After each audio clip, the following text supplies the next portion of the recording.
Hi, everyone. Deirdre Morgan here, intuitive and clarity coach. Welcome to my pop-in, a short, quick tips for the current month on how to navigate the energies this month and what energies we have this month.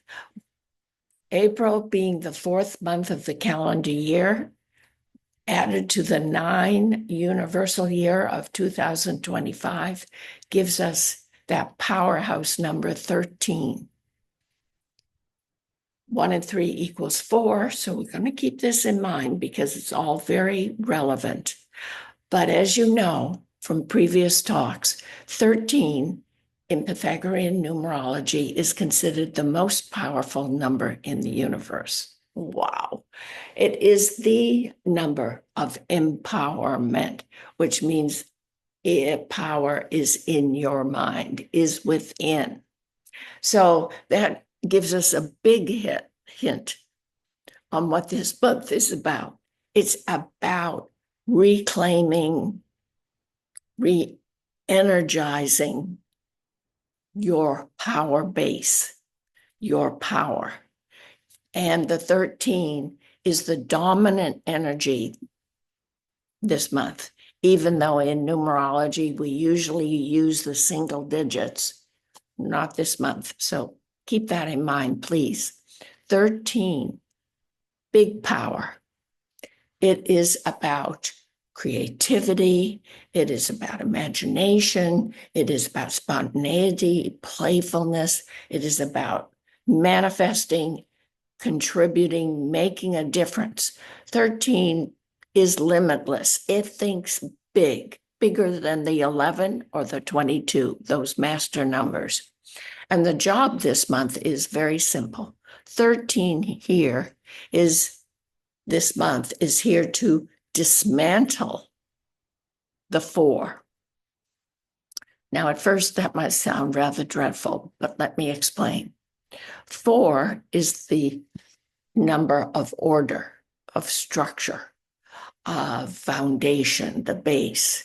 It is stability, the rock of the community. It is our skeleton in our body. It supports and holds things together. It is the rule book that we operate with ourselves and in our life and in society. And 13 is here to say, done deal, move over, let's revamp. Let's get out of the head, get away from that self-doubt and fear and lack mentality. Victim mode, rest in peace. 13 is moving in, and remember, it holds that lovely 3 of heart consciousness, of joy, of love, of optimism, of creativity, playfulness. 3 is the sunshine number in numerology. So bring on the sun, right? And kick that 4, your core, your center, which was based in doubts, fear, hesitation.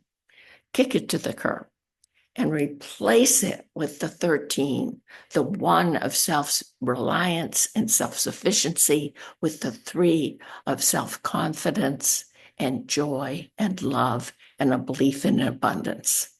That's your assignment. And it's an exciting assignment. At least I hope you find so. I certainly do.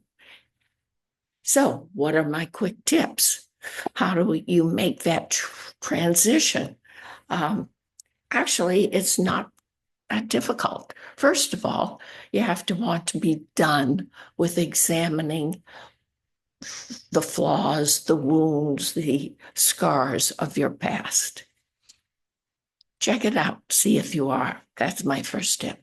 Second tip is, before you get up in the morning, I want you to think of something you're doing that day that makes you happy. And it doesn't have to be a big deal.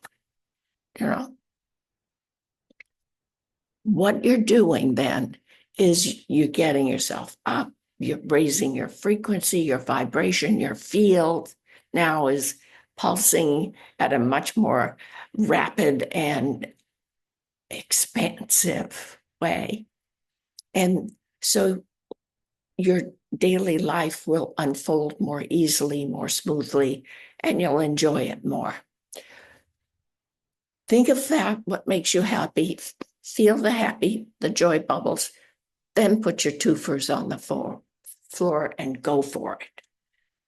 Number 2, I want you to really check out, am I done with my past, my flaws? Or do I have anything I'm afraid of or find scary still? Or I'm procrastinating, I'm putting off, denying, ignoring, because this is the month to take charge. It's action oriented. 1 in 3 don't sit and chew chocolates on the chaise. Okay. So what I suggest and would love to see you do for yourself is face a fear, 1 or 2 every week. Go deal with the fear. You know, if riding the bus frightens you, go ride the bus.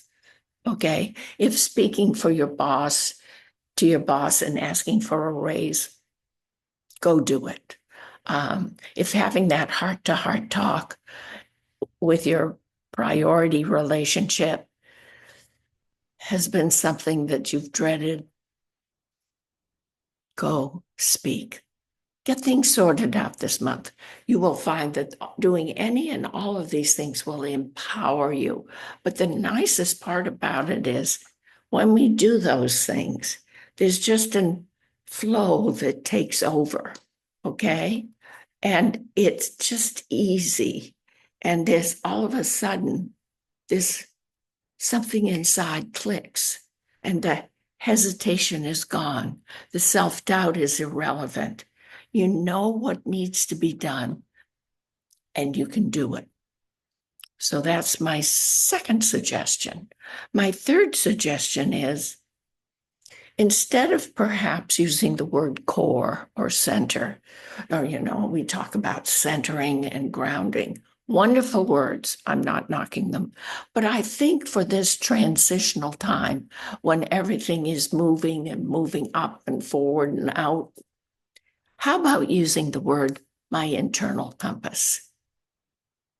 I love this concept. At least it's working for me right now, because the compass is something I hold and I can determine the direction or know the direction, change it if I don't like it.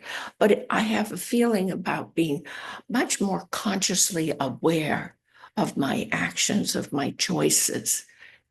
It's a much more interactive experience rather than center or core.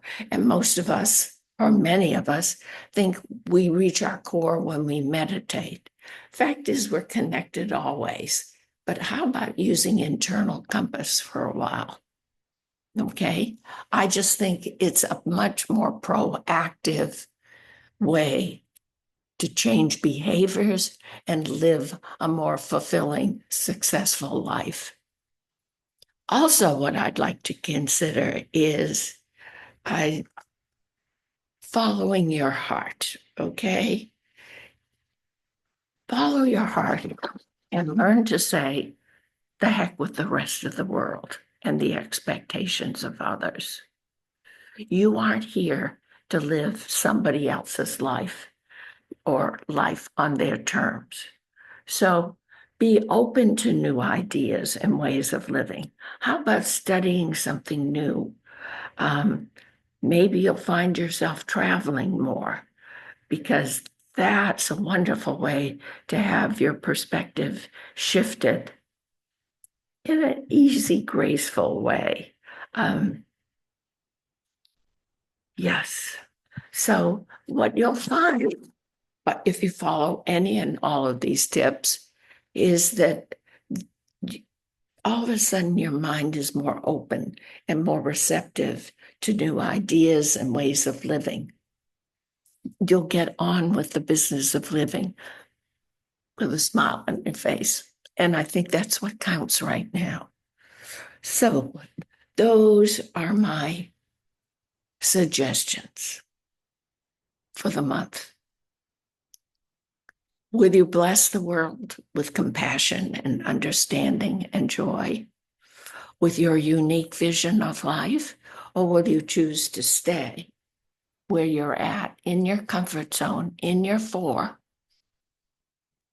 I heartily encourage you to go after and incorporate, activate the 13 in you, seeing that bigger picture, expanding your worldview to make a greater contribution to this world. So there's it.